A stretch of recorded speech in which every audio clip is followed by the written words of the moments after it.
Hello, and welcome to the memorial service for Charlene CAREY. We're going to start with a slide presentation, and that'll be followed by an opening song.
That brought some memories back, didn't it?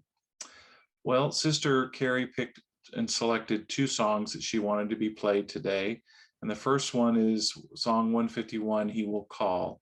We're going to play the vocal version, but we'll have the words up on the screen so that you can sing along if you wish.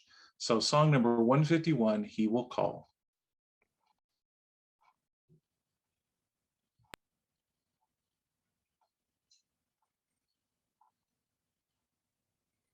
Life like a mist appears for just a day, then disappears tomorrow.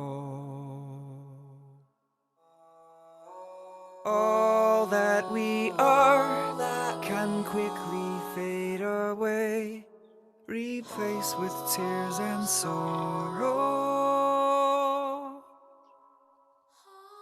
If a man should die, can he live again?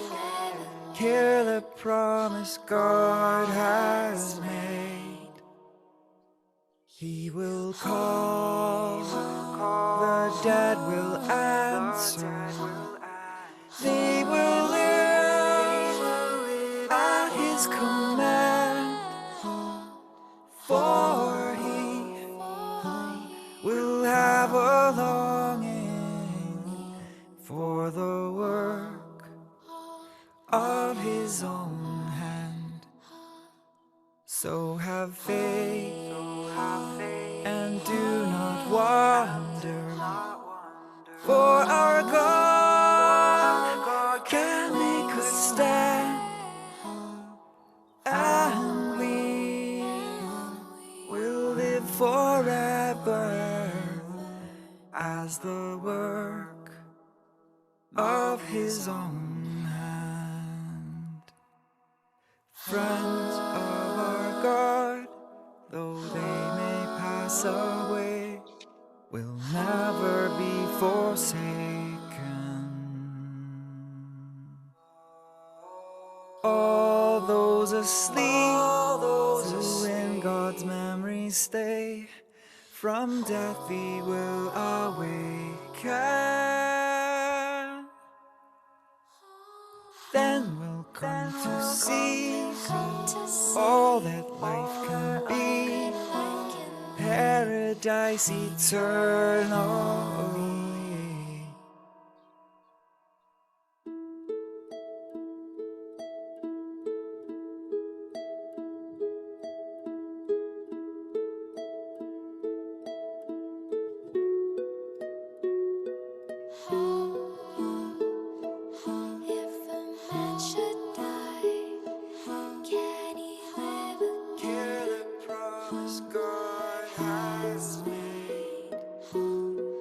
He will call, the dead will answer. They will live at his command, for he will have a longing for the work of his own hand. So have faith and do not wonder, for our God can make us stand, and we will live forever as the work of his own hand.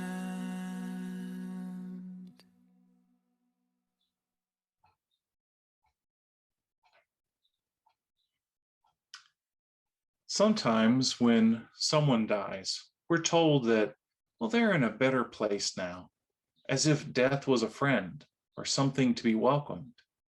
Is that how the Bible refers to death, as a welcome friend? No. The Bible calls death an enemy. It likens death to a cruel king who has ruled over mankind.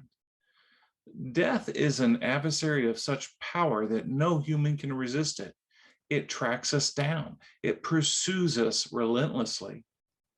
And everyone who dies is just another of death's countless victims.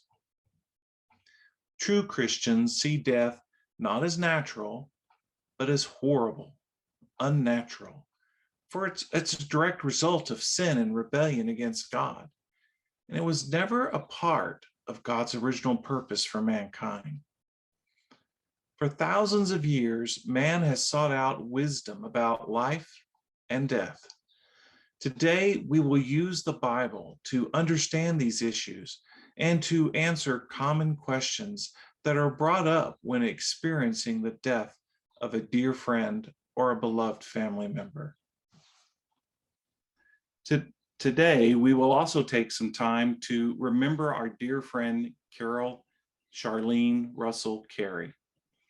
On behalf of the Carey and Russell family, I'd like to thank you for being here today. If you will, please open your Bibles to Proverbs chapter 22 and verse 1.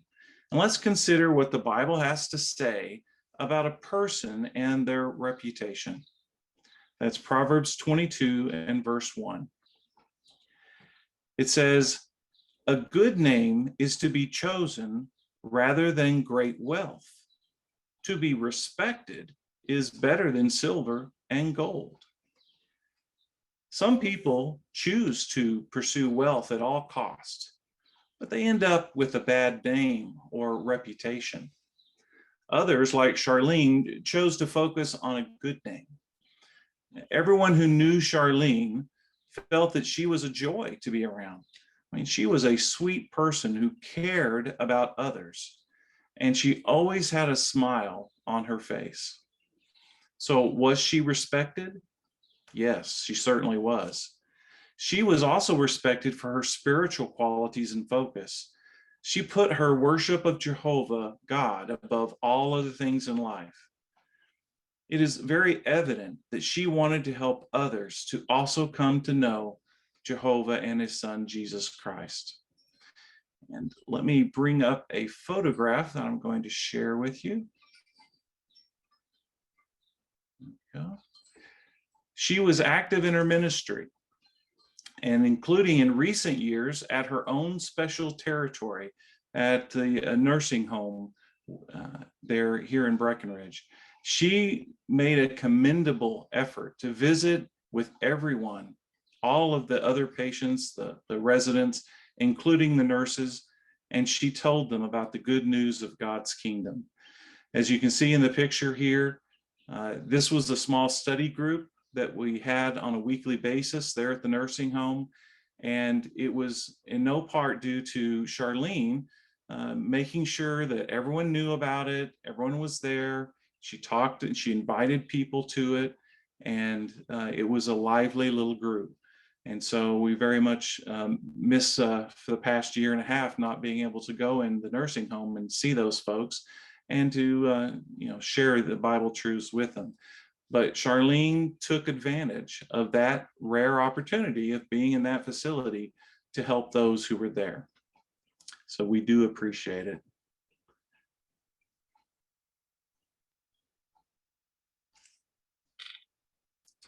So Charlene, it was her wish and hope that everyone she visited with about the Bible would someday join her, her sister Carla, and their mother Pat as servants of Jehovah God.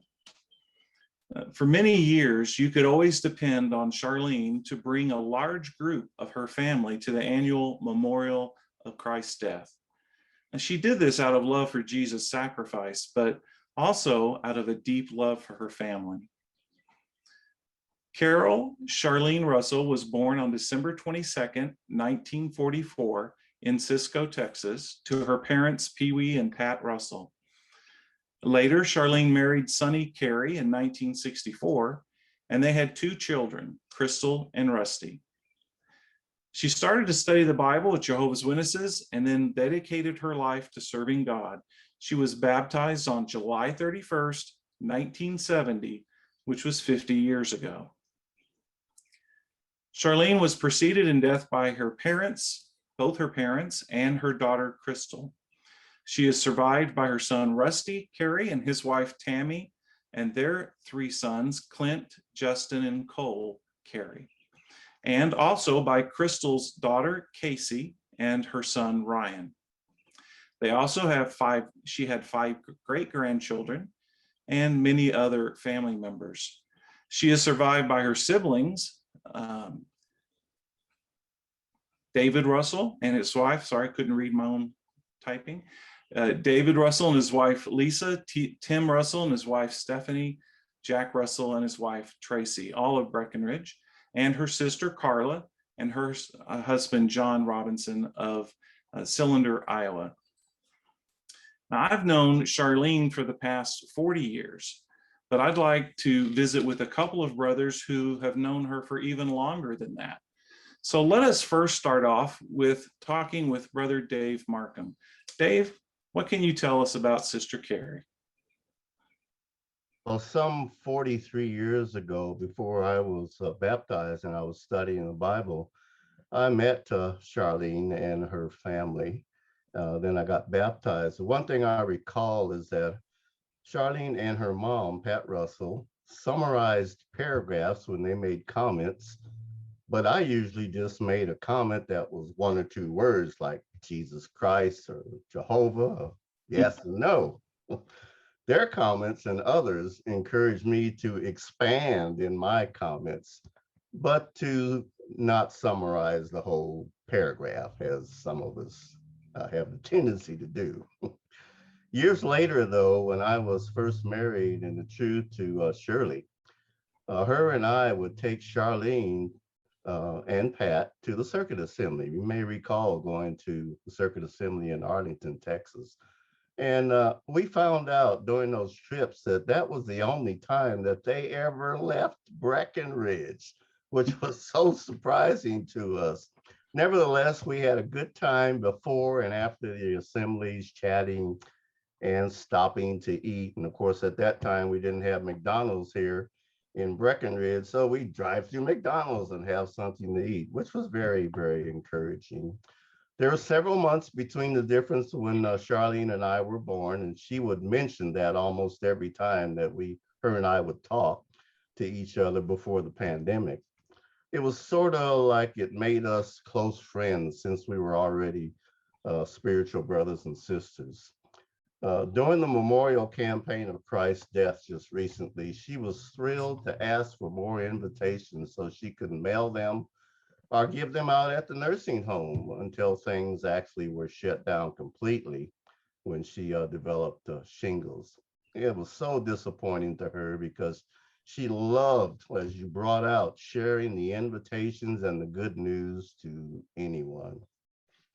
Finally, the last face-to-face I had with her was when she went to the ER here in Breckenridge. She had memorized my phone number and told the nurses there to call me to let me know that she was there and was being prepared to be transferred to another hospital whenever they could find a room for her. So I asked the nurses if I could come and see her, and they said yes, but only for a short period of time. So while we were there, she pointed out to me that she needed to turn in her service time for the month.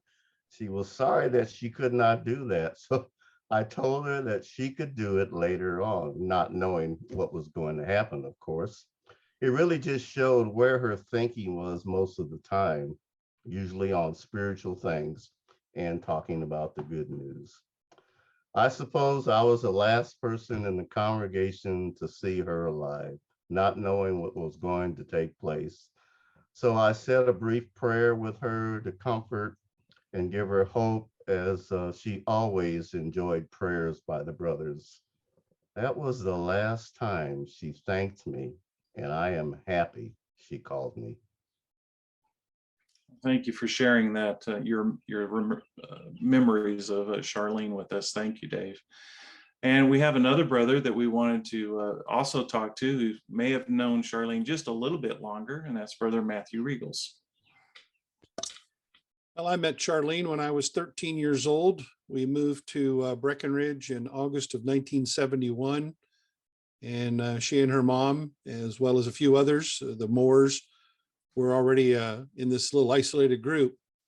And as I grew up, I come to respect Charlene tremendously. I knew her husband, Sonny CAREY, On the outside, he seemed like a pleasant man, but he had some problems with his alcohol abuse. And I know he caused a lot of hardship for Charlene, but she's the type of sister that didn't complain. She stuck loyally to a husband. She continued to raise her children.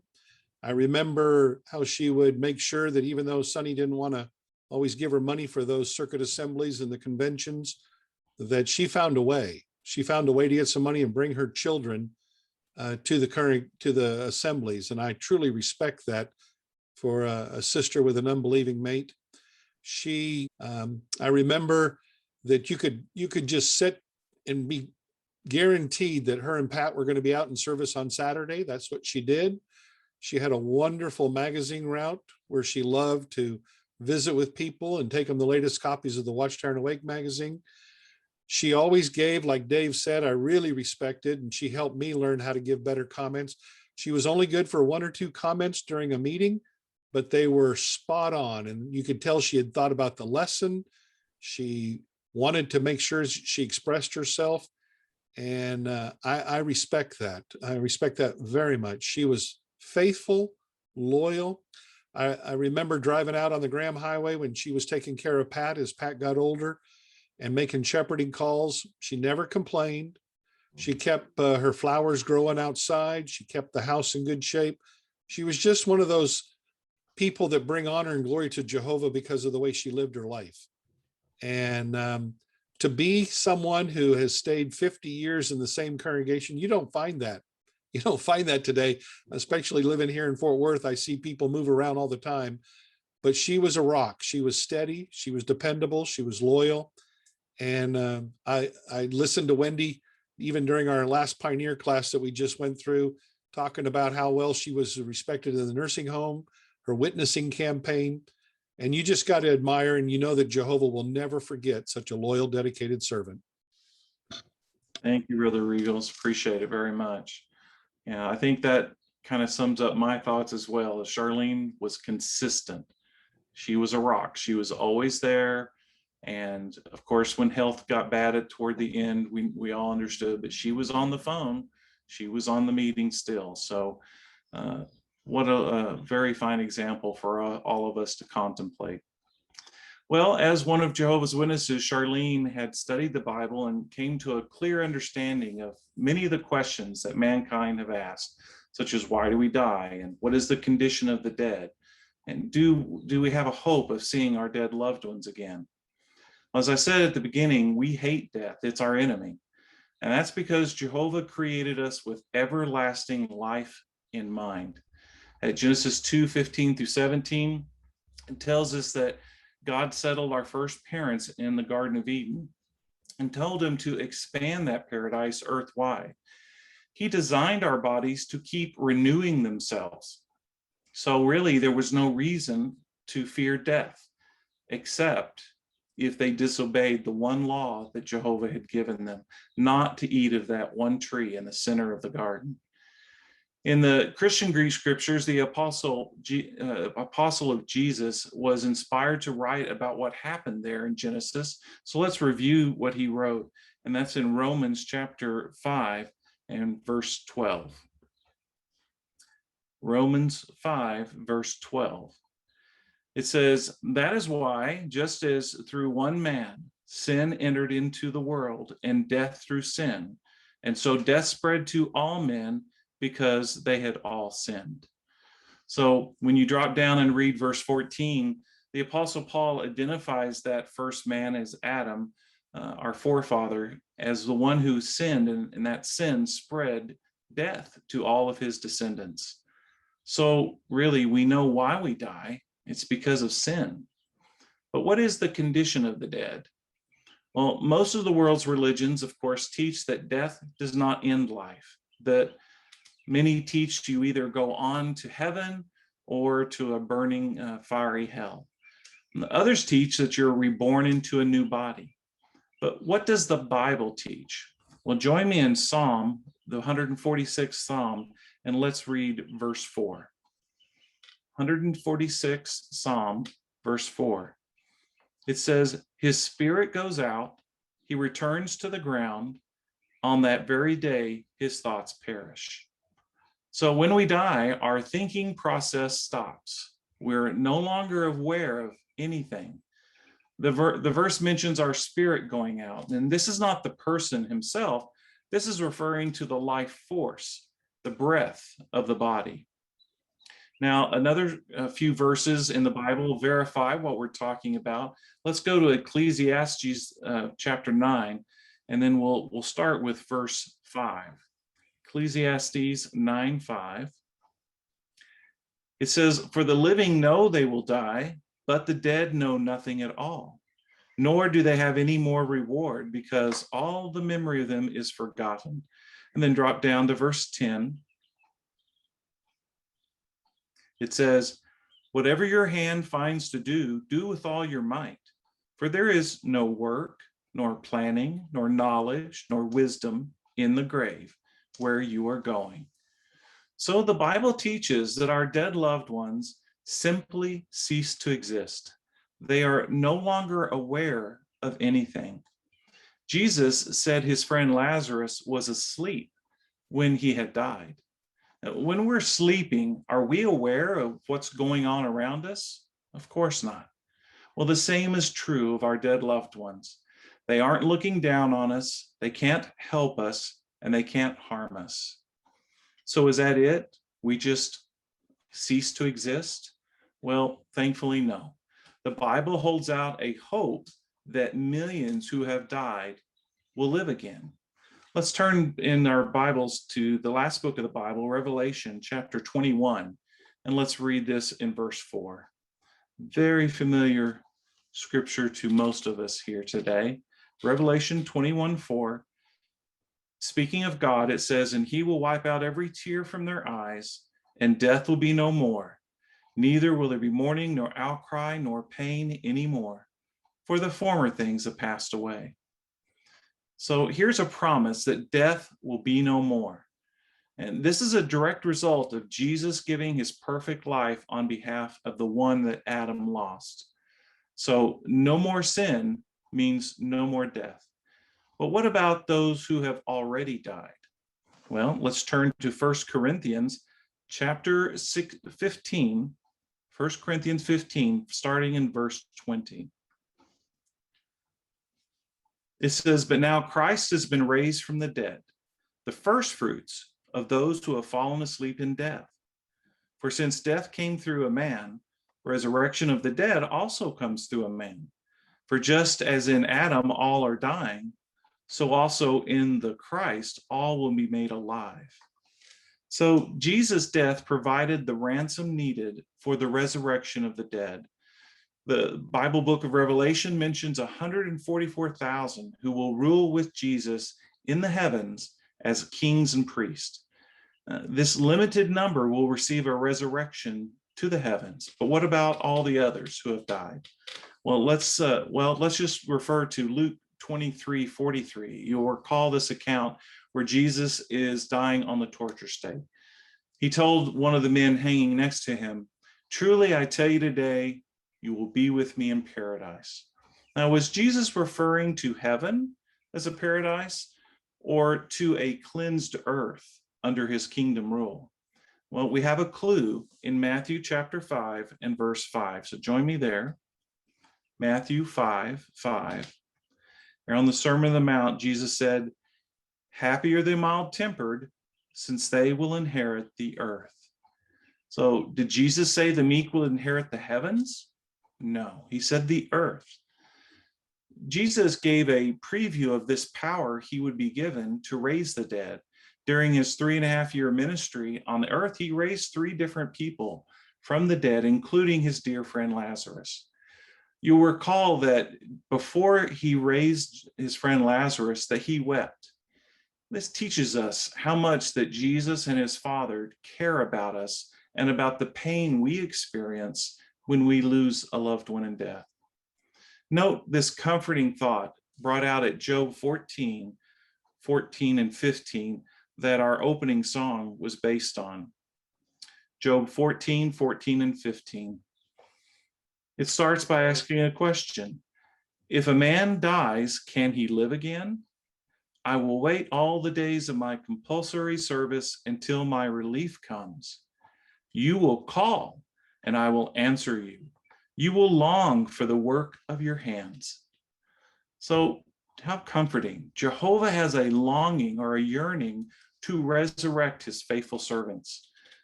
Knowing that should give us comfort. And no matter what happens to us between now and the end of Armageddon, we know that Jehovah can rescue us even from death. Many of you have joined here today to show your love and support for Charlene and her family. So we thank you. But there's also a benefit that can come from being here today, because we too want to make a good name with God as Charlene did. So how are we doing? Could we reason, well, there's plenty of time to make things right? Well, Ecclesiastes 9:11 talks about unexpected events. We never know when we might personally face a sudden tragedy that ends our life. That reality should move us to action. Now is the time to build a relationship with God, not next year, but now. If we've allowed our zeal for serving God to cool off, now is the time to rebuild that relationship with God. Now is the time to focus on our neighbors by teaching them the truth from God's word. The world around us seems to be spinning out of control, and it's only God's kingdom that can restore true peace in a world without death. So we need to display love for each other. We will need each other more and more as this old system nears its end. We in this congregation loved Charlene. Don't underestimate the positive influence that we can have on each other as we all strive to stay faithful until the end of our life or the end of this old system. So be kind to each other and look out for each other. Get to know each other well. We need each other today, and we will need each other tomorrow. We will miss Charlene, but we also look forward to seeing her again when the earth is restored to a paradise. She won't be struggling with health issues. None of us will. She won't be frail from old age, but she will have a youthful energy and strength. All we need to do is to remain faithful until the end so that we can be there to see her. If this is all new to you and you would like to learn more about what the Bible teaches about death and the resurrection hope, please ask Jehovah's Witnesses and we'll be happy to show you what the Bible really teaches. You can also go to jw.org on your computer or device and find Bible answers to any of your questions. The results of our enemy death hurts us very much, but with the comfort from the scriptures and from what we get from each other, we can heal. Let's make sure that we are doing all that we can so that we can be privileged to greet Charlene on her resurrection day. We're going to end the meeting with another song. This one is Song 139, See Yourself When All Is New. We will ask Brother Caleb Milbrandt to close the service with prayer. And you're invited to stay on as long as you would like to visit. I've opened up some breakout rooms. If you'd like to meet in smaller groups, you're more than welcome to transfer into those breakout rooms if you'd like to visit with a smaller group. So we thank you for being here once again. So let's now sing song number 139, See Yourself When All Is New.